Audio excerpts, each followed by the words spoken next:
Hello and welcome to the Penny D podcast. This is for you if you would like to sit for 20 to 30 minutes every month, relaxing your mind and just listening to my ramblings about life, love, happiness and much more.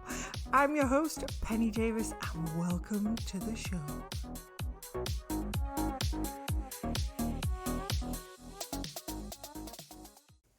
Welcome to the show, Laura.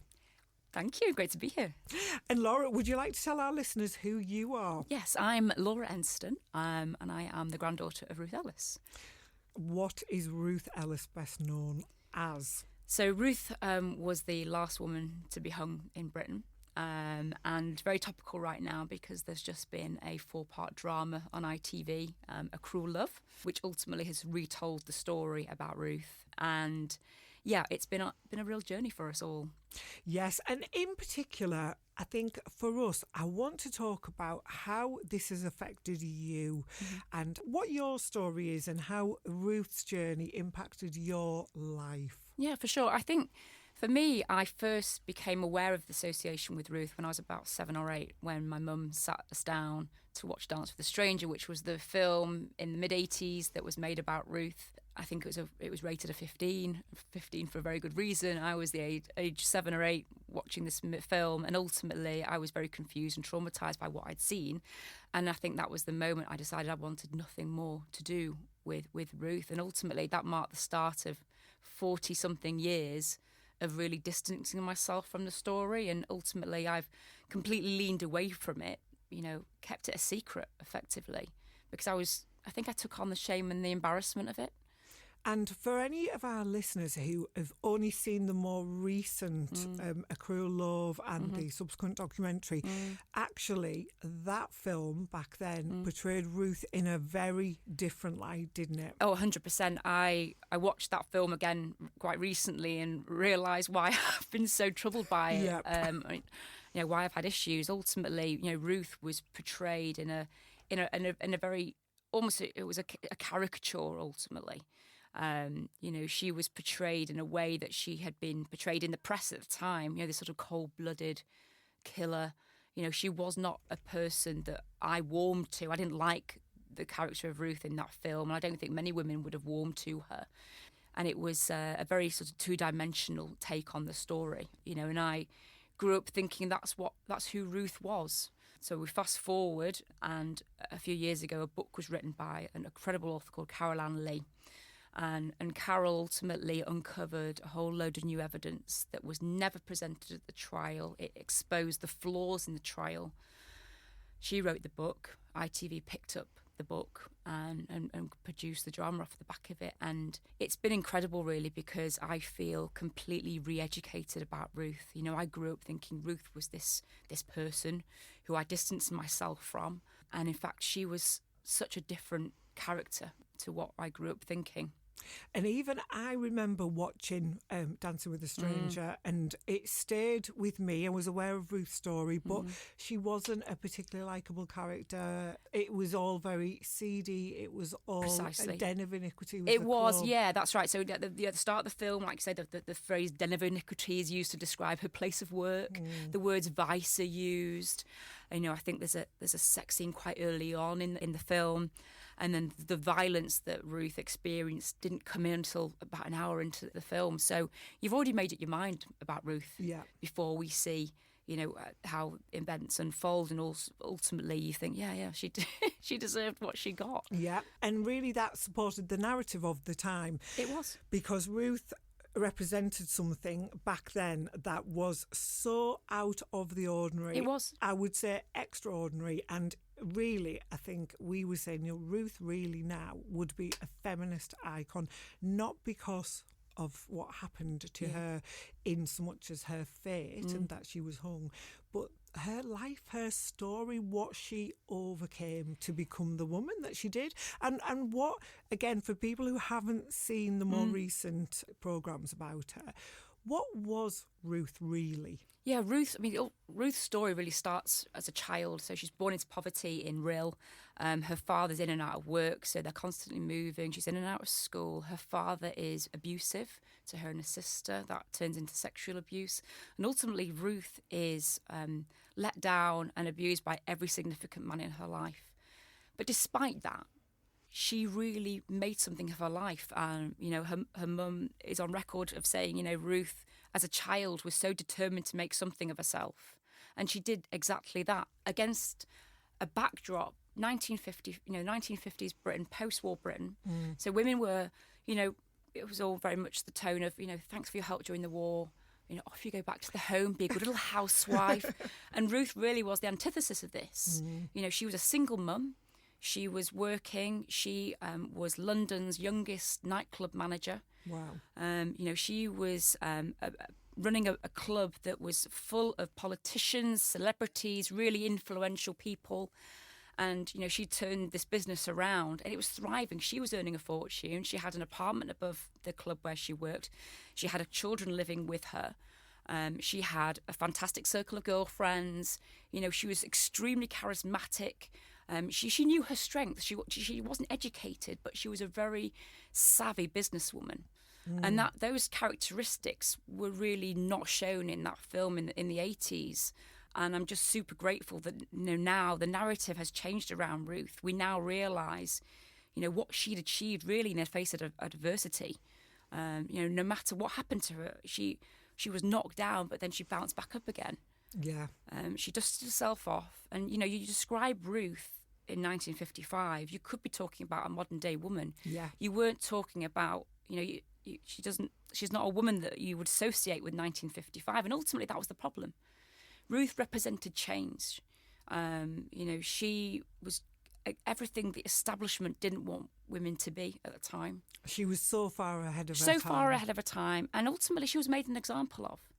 There was a case in 1955 of a woman who was in strange ways, a lady called Sarah Lloyd, who battered her next door neighbour to death with a shovel. She was due to hang the same month as Ruth. She was given a reprieve. Wow. Now, why was she given a reprieve? Well, most likely because she was married and she conformed to the societal norms of 1955, whereas Ruth represented everything that, women shouldn't be. Like you say, it was. Thank you for your help in the water. Now get back into the kitchen and the bedroom and start having 100%. babies and get back into your place where we want you. Now, a word from our sponsor. Queen's Happiness Decoded. Join me as I explore what it means to be a woman today and what controls our happiness. Out now in paperback, Kindle, and now on Audible. And now back to the show. Actually, I spoke to a lady last week and she's written a book called Can Women Have It All? And, the way you're describing Ruth there is the woman that it's Dr. Giselle Goodwin who wrote the book is talking about. And we would be saying now, if we knew Ruth, we'd be like, God, how does she do all of that? Yeah. Because she really didn't have any help back then, did she? Oh, not at all. And, she wanted to be an active parent. She had a mother, she had a sister who she could very easily ship the children off to, but she didn't. She wanted her children living with her. And, she was doing everything that she could to be a good parent, to make a success of her life and to create a nice family environment for her kids. And, she was just really incredible. And I think what's super sad is that, I grew up thinking of Ruth as she had been portrayed in the press and in the Dance with a Stranger movie. It not just me who thought like that, but my mother too. Yeah. And, she ultimately leaned in on the sort of sordid side of Ruth's life. And I really think, it completely defined her. And she made lots of life choices based on a fictitious character. Absolutely. Now, how old was your mum when Ruth was killed? So she was 3 years old when Ruth was killed. And she wasn't living with Ruth at the time. Ruth had been married to my mother's father, a chap called George Ellis. And Ruth was wanting a divorce from George, and he basically did a deal with Ruth and said, I'll give you a divorce, but you need to give up custody of Georgina. He had a friend up in Cheshire that he wanted Georgina to go and live with and ultimately adopt. And that a deal was done. So my mum was taken out of the equation. But, my mum published a book in the 90s, and I, have read that again recently and realised how, damaged she was. And that's what ultimately, I think, I had quite a fraught relationship with my mother. And I used to think growing up she had choices. I thought she chose to act like she did. She had so much going for her. She was very beautiful, very charismatic. She had high-profile relationships with George Best, Richard Harris. She would walk into a room, the whole room would turn. She had so much going for her. And I think my frustrations with her came, I just thought to myself, why do you choose to act like you do? And now I realise, actually, when I sort of understand what she went through and what I've been through, I realise effectively she had an untreated childhood trauma, which led to unhealthy behaviours, which effectively leads to chronic illness. And that's what happened to her. She died at the age of 50 from cancer.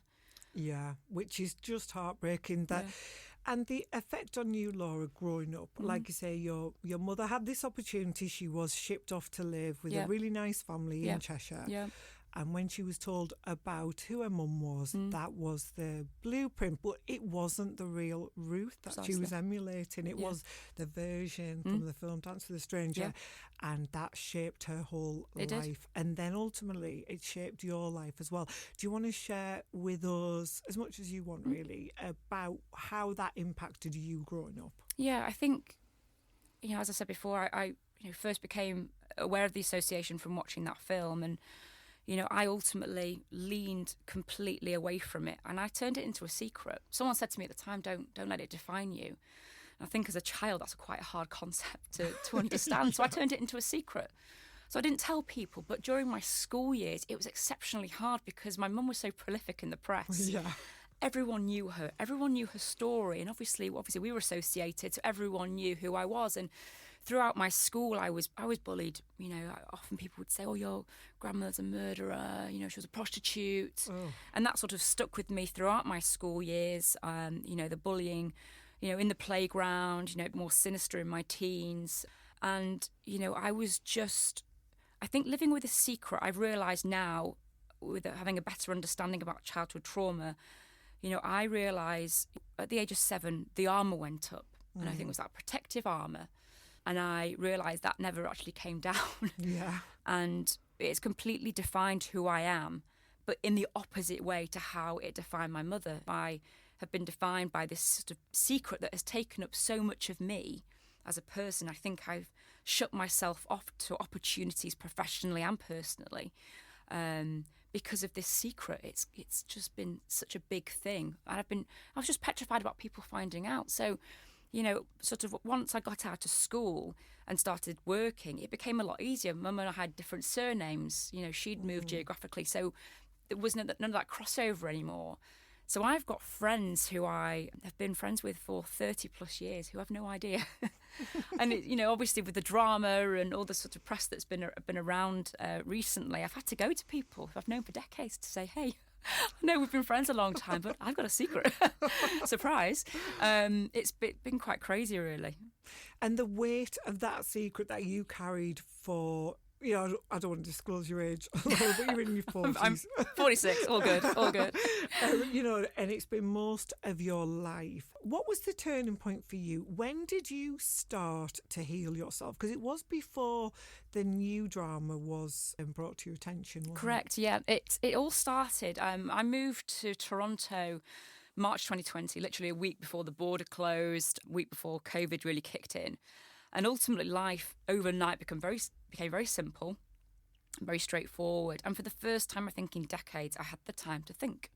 And I discovered the world of podcasts, and I was listening to a podcast by Elizabeth Day called How to Fail. And it got me thinking, what have I failed at in life? I was also listening to some Brené Brown talking about vulnerability, childhood trauma.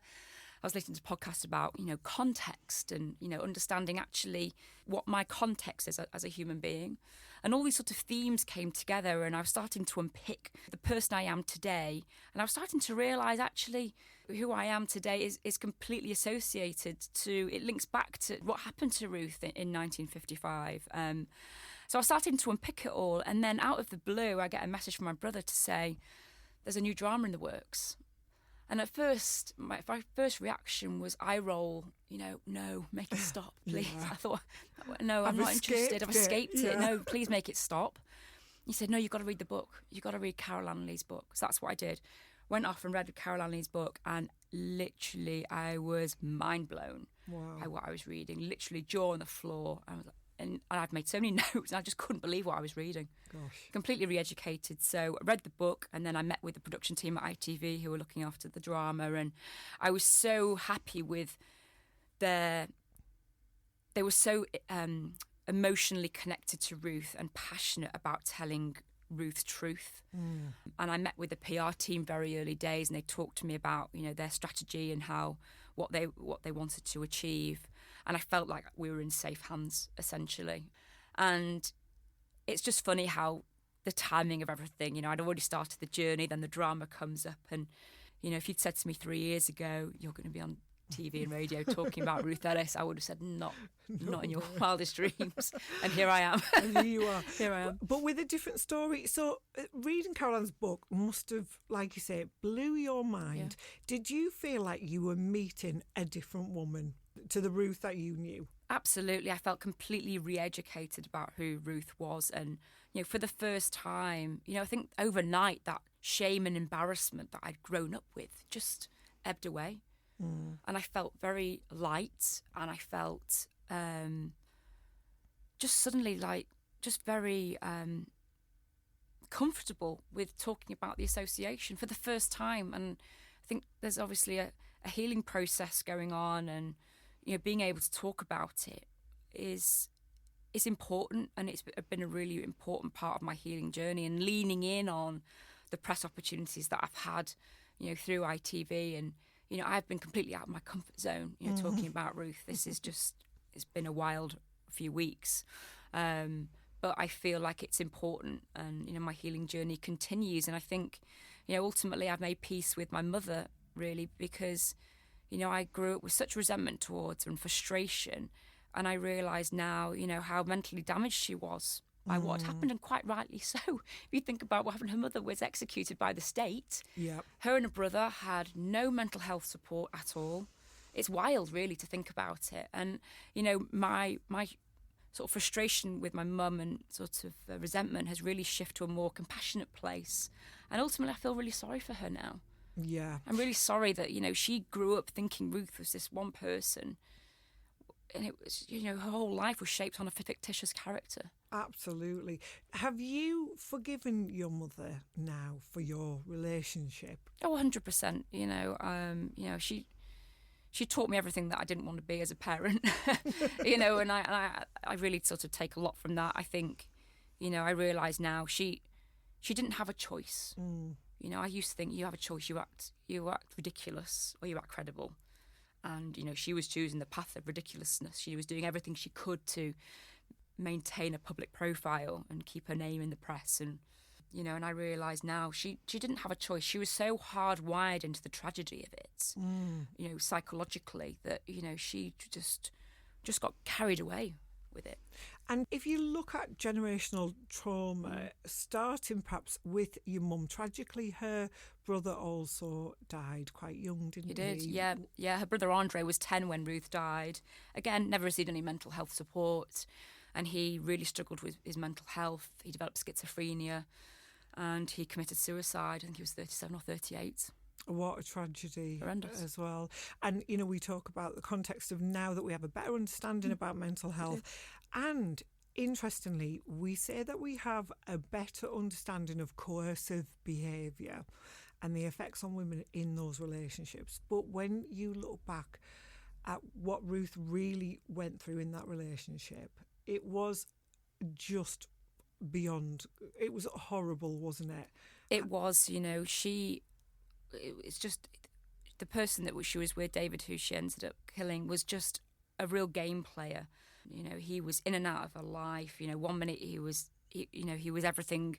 Next minute he wouldn't. There would be arrangements to meet, and he'd never show up. He just really played with her head, And also, she ultimately lost her job because of him. Because he was a middle class. Well, no, he was an upper class man and he lived off her earnings. You know, he didn't have any spare cash because he was working on a racing car. All his spare money was going into that. And he just sponged off her, leached off her. And, you know, she ended up losing her job, losing all her savings. She lost her home. She ended up, you know, giving up my mother for adoption because she hoped that he would marry her at some point, so needed a divorce. Yeah. He was just a really, interesting piece of work. Yeah. And even, I mean, he was violent towards her physically as well. We recognise now the impact of coercive behaviour is abusive behaviour and would have been taken into account. But none of this stuff was brought up at the trial. It was fast track through, really, wasn't it? It was. You know, her trial lasted just over a day. I mean, the jury took, I think, 14 minutes to reach their verdict. She was hung 22 days later. This was a time when it took 6 months to get a divorce. Wow. You know, there was no appetite to save Ruth.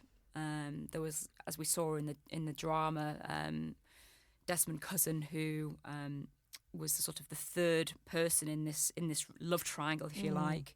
His role was really downplayed. He was called as a witness for the prosecution, but we now realise that his cousin was part of the legal team, and he was on and off the stand very, very quickly, and then disappeared. You know, he was a man, I think ultimately Ruth was trying to protect him. He'd promised that he would look after Andre and pay his school fees and take care of him, you know, no matter what happened to Ruth. And she realised towards the end that he was not a man of his word. And, you know, it's just, there was no interest in where the gun had come from. Yeah. And now we realise that the gun actually had been owned by Desmond, and it was a special edition gun that had been given to servicemen serving in South Africa. So quite distinctive. Very specific, and guess where Desmond Cousin served? He served in South Africa. Yeah. She was driven to the scene in a taxi. There was no investigation as to who was driving that taxi back then. As someone like Ruth, you know, a taxi driver in London would have come forward and said, "Yes, I drove that lady to the scene." No one came forward because that taxi, we think, was driven by Desmond Cousin, who owned a taxi. Right. You know, there was violence, was really brushed under the carpet. You know, in the trial, she came across quite cold. Her answers were very short.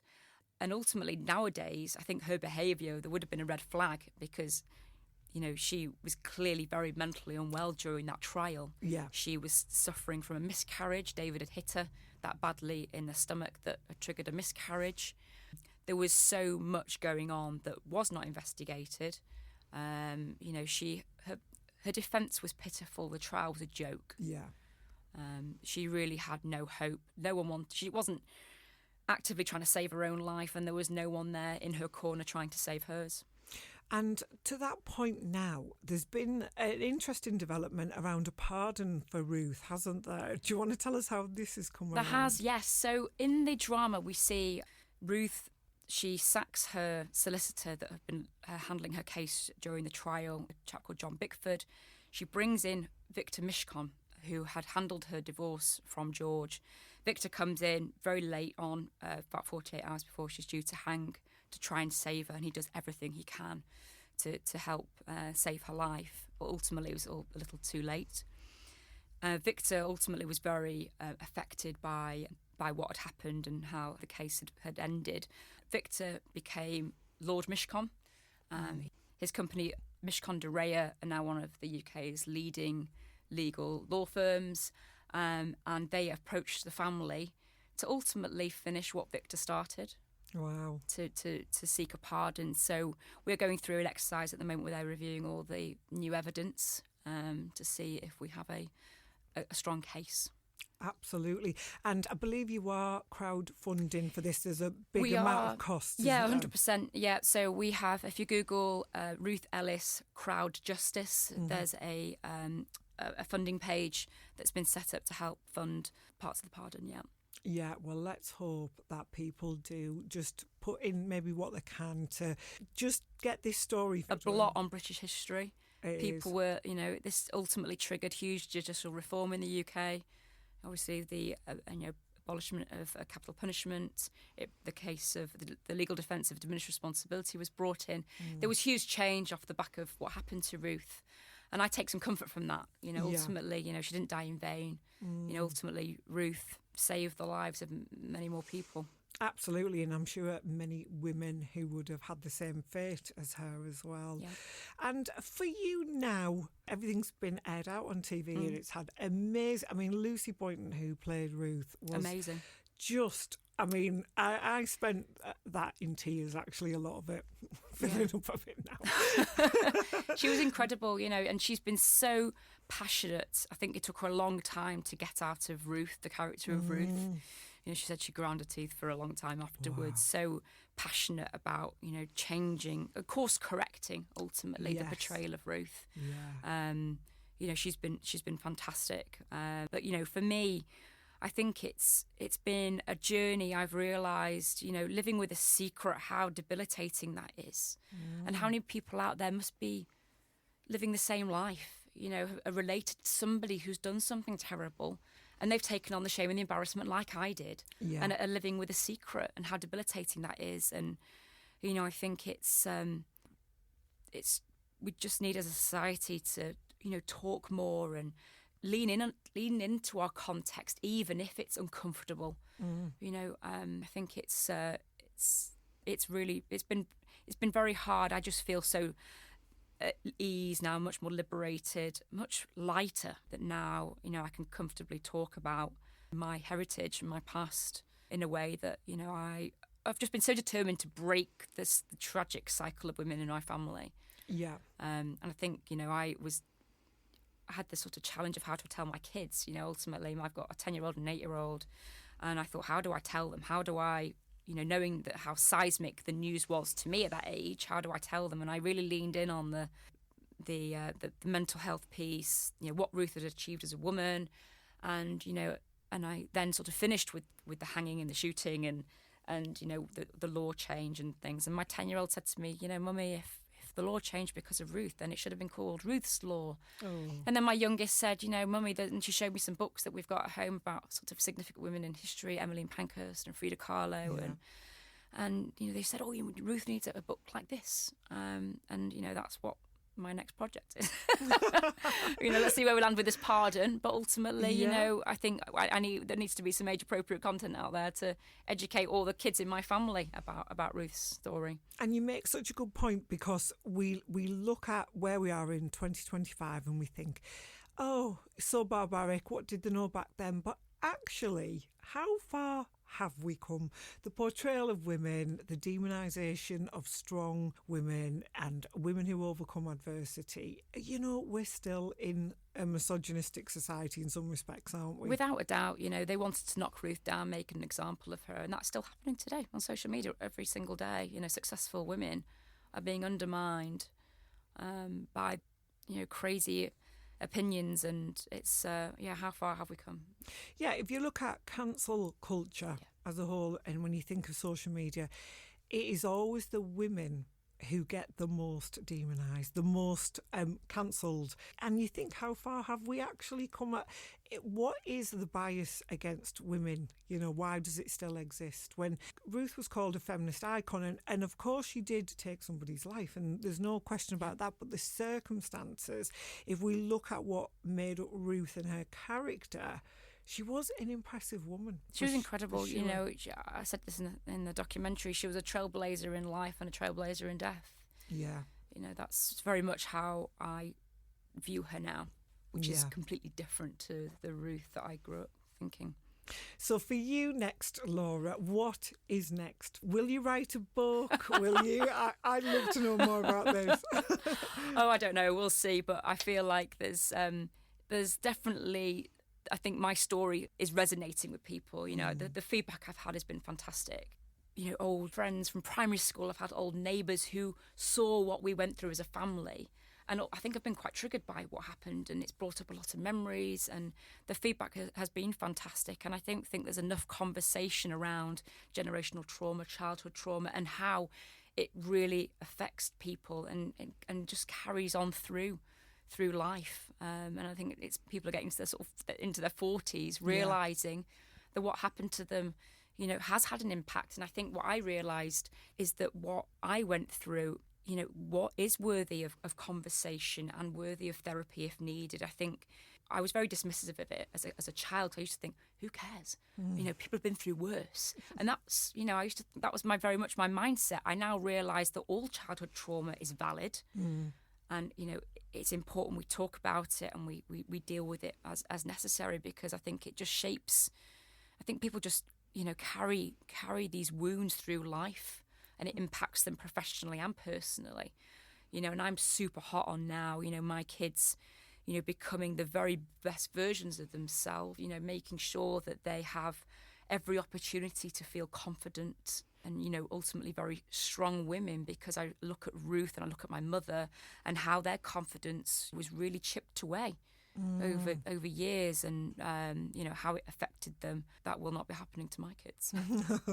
And, in some respects, you obviously moved to Canada where therapy is much more accessible, much more acceptable. Yeah. Do you think that helped you on your journey? Oh, 100%. I think therapy is a thing. Half of my kids' friends at school were in therapy.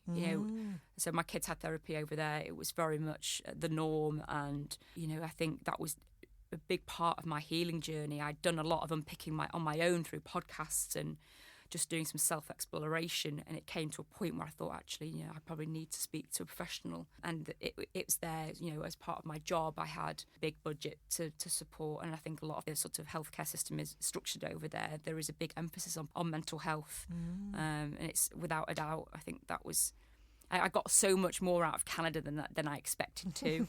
I thought I was going for one reason, and in fact, I realised now I was there to heal. Yeah. Isn't it funny the way it turns out? It is. Yeah, it's been, I owe Canada a lot. I do. I love that. Well, Laura, what a fascinating story. And I'll put the links up to the crowd justice for Ruth's pardon. Thank you.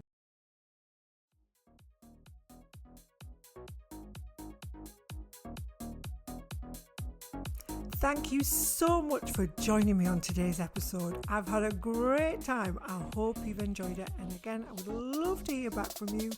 So all that leaves me is to say, have fun, be happy, and join me next time.